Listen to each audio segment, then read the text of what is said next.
Hi friends, today I'm going to show you my favorite treat that is totally ER approved.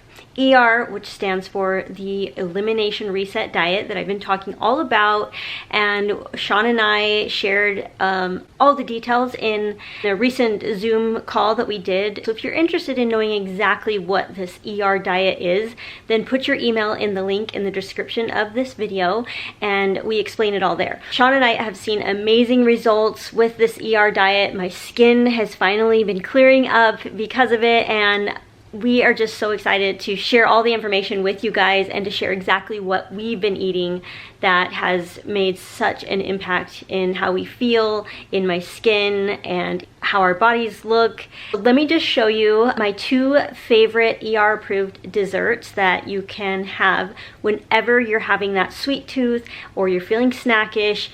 Choose one of these instead of the treats or chips or anything else, and you'll have no guilt about eating it because it's totally approved on this diet. So it's really easy to make. All you need is the tri-release vanilla custard pudding. You can also use the chocolate milk one too. That's the other option, but I really like the taste of this one.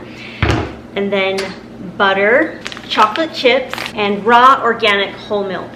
I like to make double this recipe, so 2 scoops would be best, and then you have a bunch you can put in the freezer and have anytime you're feeling like you need a little snack or a treat. And 2 tablespoons of butter.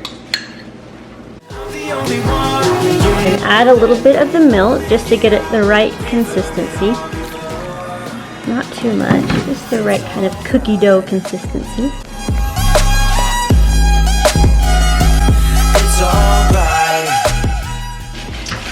Forgot to mention a little sprinkle of sea salt.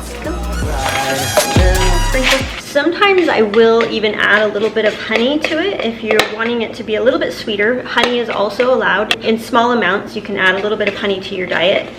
You can even just have a little bite of honey during the day as a little treat if you need it. But sometimes I'll add honey, but it tastes awesome without the honey too. You can decide how sweet you want it. And then you just add a little bit of the chocolate chips. Lay it out on a cookie sheet just like you would if you were going to bake them, and put it in the freezer. Put them in the freezer and they should be ready in about 30 minutes to an hour. Sitting out here at the pool with Sean, we're going to have our special treat that I made. That can't be healthy. Totally guilt-free and allowed on the ER diet. Now the second treat I'm going to show you is you're going to be using all the same ingredients, but you're going to be adding 2 eggs. And we're going to make like a kind of like a German pancake kind of treat. It kind of has the same consistency as German pancakes, and it's also like a mug cake because you can cook it in the microwave. So I'm going to show you how to make that. Same ingredients, just adding 2 eggs to the mixture, and then we're gonna cook it in the microwave for 2 minutes, and I'll show you what it looks like.